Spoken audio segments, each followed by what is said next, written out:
پہلی بات اتقوا اللہ حق تقاتہ ولا تموتن الا وانتم مسلمون. میں عرض کر چکا ہوں اس کا براہ راست تعلق ایمان کے ساتھ، اس نظریہ حیات کے ساتھ ہے، اس تصور کائنات کے ساتھ ہے، اس فلسفے کے ساتھ ہے، اس ویلٹن شوانگ کے ساتھ ہے. وہ ہے تو تقویٰ ہوگا، فرما برداری ہوگی.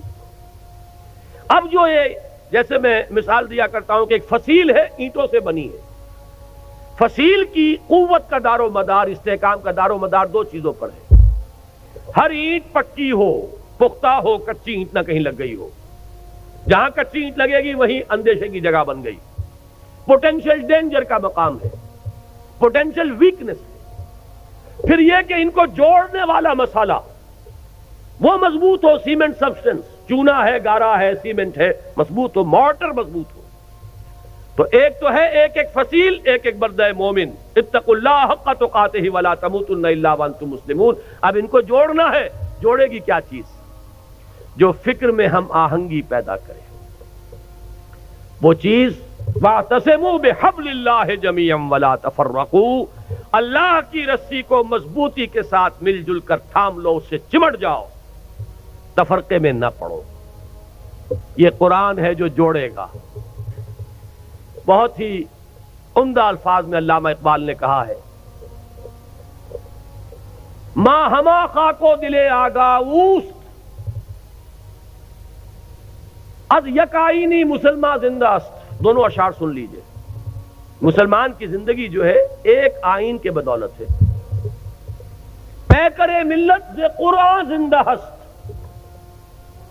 ملت کا یہ جسد جو ہے اس میں حیات، روح جو ہے وہ قرآن سے.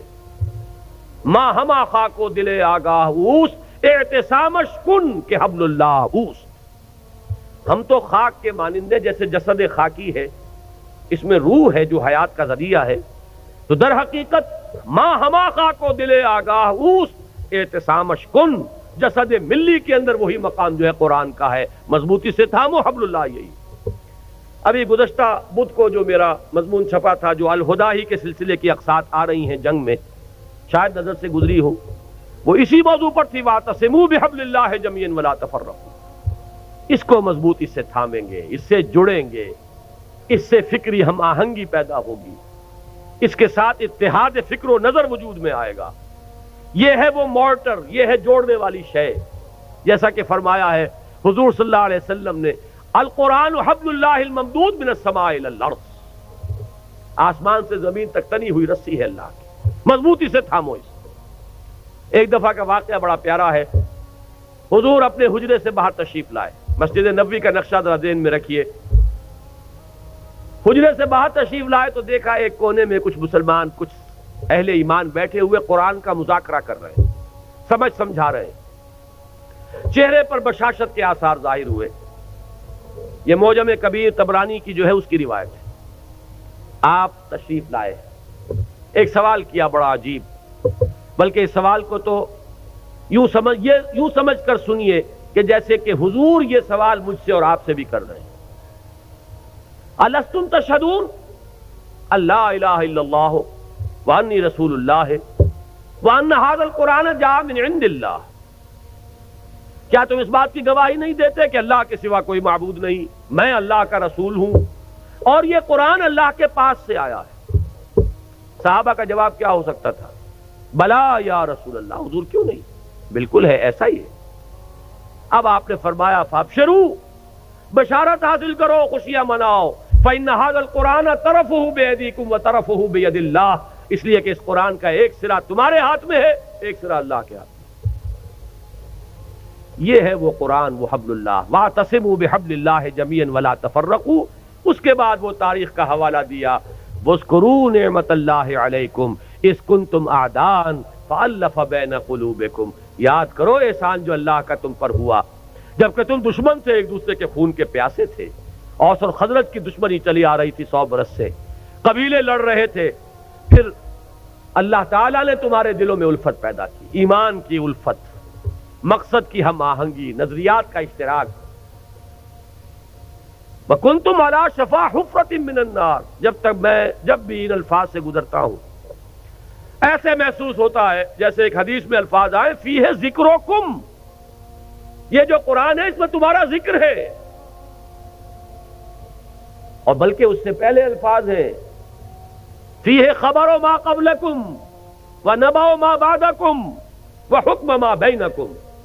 حضرت علی کی روایت ہے یہ، حضور نے فرمایا اس قرآن میں تم سے پہلوں کی خبریں بھی ہیں، تم سے بعد کے حالات کی اطلاعات بھی ہیں، اور جو بھی تمہارے مابین کبھی اختلاف ہوگا اس کا حل اور فیصلہ موجود ہے۔ تو ہمارا ذکر کہاں ہے؟ کنتم علی شفا حفرۃ من النار، تم تو آگ کے گڑھے کے کنارے تک جا پہنچے تھے، فانقذکم منہا، تو اللہ نے تمہیں اس سے بچایا اور نکالا۔ آج جو حالات پاکستان کے، جس کا تھوڑا سا نقشہ میں نے کھینچا تھا، زیادہ تفصیل میں جانے کا وقت نہیں ہے، میرا جو نقطہ نظر ہے میثاق میں اس ماہ کے پرچے میں وہ آ چکا ہے تفصیل سے، لیکن یہ کہ ذرا بھی آنکھ کھلی ہو، شعور کی آنکھ، اور حالات کا کوئی مشاہدہ ہو رہا ہو، تو یہ بالکل رائٹنگ آن دی وال کی طرح یہ حالات سامنے موجود ہیں۔ ہم آگ کے تباہی کے گڑھے کے کنارے تک پہنچ چکے ہیں۔ اللہ بچا سکتا ہے، اسے قدرت حاصل ہے، لیکن یہ بچاؤ ہوگا اسی طور سے جس طور سے کہ اس وقت اس نے بچایا تھا، محمد الرسول اللہ کے ذریعے سے بچایا تھا صلی اللہ علیہ وسلم۔ حضور فرماتے ہیں کہ میری اور تمہاری مثال ایسی ہے کہ آگ کا ایک الاؤ ہے، تم اس میں کود پڑنا چاہتے ہو اور میں تمہارے کپڑے پکڑ پکڑ کر گھسیٹ رہا ہوں۔ اس طریقے سے اسی نسخے کو اختیار کریں گے تو بات بنائے گی۔ وَاذْكُرُوا نِعْمَةَ اللَّهِ عَلَيْكُمْ إِذْ كُنْتُمْ أَعْدَاءً فَأَلَّفَ بَيْنَ قُلُوبِكُمْ فَأَصْبَحْتُمْ بِنِعْمَتِهِ إِخْوَانًا وَكُنْتُمْ عَلَى شَفَا حُفْرَةٍ مِّنَ النَّارِ فَأَنْقَذَكُم مِّنْهَا كَذَلِكَ يُبَيِّنُ اللَّهُ آيَاتِهِ لَكُمْ آيَاتِهِ لَعَلَّكُمْ تَهْتَدُونَ۔ اس طرح اللہ تمہارے لیے اپنی آیات کی تبیین کر رہا ہے، وضاحت سے بیان کر رہا، تاکہ تم ہدایت اخذ کر سکو، راستہ تمہیں نظر آ جائے، اس پر چل سکو۔ آخری آیت میں ہے وہ مقصد کا اشتراک، وَلْتَكُن مِّنكُمْ أُمَّةٌ يَدْعُونَ إِلَى الْخَيْرِ وَيَأْمُرُونَ بِالْمَعْرُوفِ وَيَنْهَوْنَ عَنِ الْمُنكَرِ وَأُولَٰئِكَ هُمُ الْمُفْلِحُونَ۔ اور چاہیے کہ تم سے ایک ایسی جمعیت وجود میں آئے، ایک ایسی امت وجود میں آئے۔ ویسے تو پوری امت کا کام یہی ہونا چاہیے تھا، لیکن اگر امت سو گئی ہو تو ان میں سے جو بیدار ہو جائیں، جو جاگ جائیں، وہ مل جل کر ایک امت ود ان امت، پارٹی ود ان پارٹی، بڑی امت میں ایک چھوٹی امت کی شکل اختیار کریں، اور ان کے کام صرف 3 ہوں۔ عہد کر کے اٹھیے اگر ان باتوں کی سچائی اور صداقت کی دل گواہی دے کہ یہ 3 کام ہو جائیں ہمارے مقصد، یدعون الی الخیر ویامرون بالمعروف وینہون عن المنکر، دعوت خیر، بھلائی کی دعوت۔ انشاءاللہ اس بدھ کو جو یہ قسط آ رہی ہے میری، اس میں اسی آیت پر گفتگو ہے، اسی لیے مجھے بڑی سہولت ہے کہ میں اس وقت اشارہ کر کے یہاں سے گزر جاؤں گا کہ آپ ذرا توجہ کے ساتھ اس بدھ کو انشاءاللہ جو آئے گی اس میں کوئی ناغہ نہ ہو جائے، اللہ تعالیٰ کوئی رکاوٹ اس میں اللہ کی طرف سے نہ آ جائے۔ تو اس میں اسی آیت پر اور پھر 2 اور قسطیں آئیں گی جو اسی موضوع پر ہیں۔ ایک میں نے مولانا امیر التبلیغ مولانا محمد یوسف دہلوی رحمۃ اللہ علیہ کی ایک تقریر کا اقتباس دیا ہے طویل۔ یہ امت، ایک لفظ استعمال کیا انہوں نے، امت پناہ ہم سے چلا گیا۔ کہتے ہیں ہم امت ہیں، امت ہونے کا وصف ختم ہو چکا ہے۔ وہی بات جو اقبال نے کہی تھی کہ آج کوئی امت محمد یا امت مسلمہ دنیا میں موجود نہیں ہے، جو چیز بالفعل موجود ہے وہ کچھ مسلمان اقوام ہیں، امت محمد صلی اللہ علیہ وسلم، امت مسلمہ نام سے کوئی شے موجود نہیں، لیکن اسے وجود میں لانا ہے، اس کے لیے جینا، اس کے لیے مرنا۔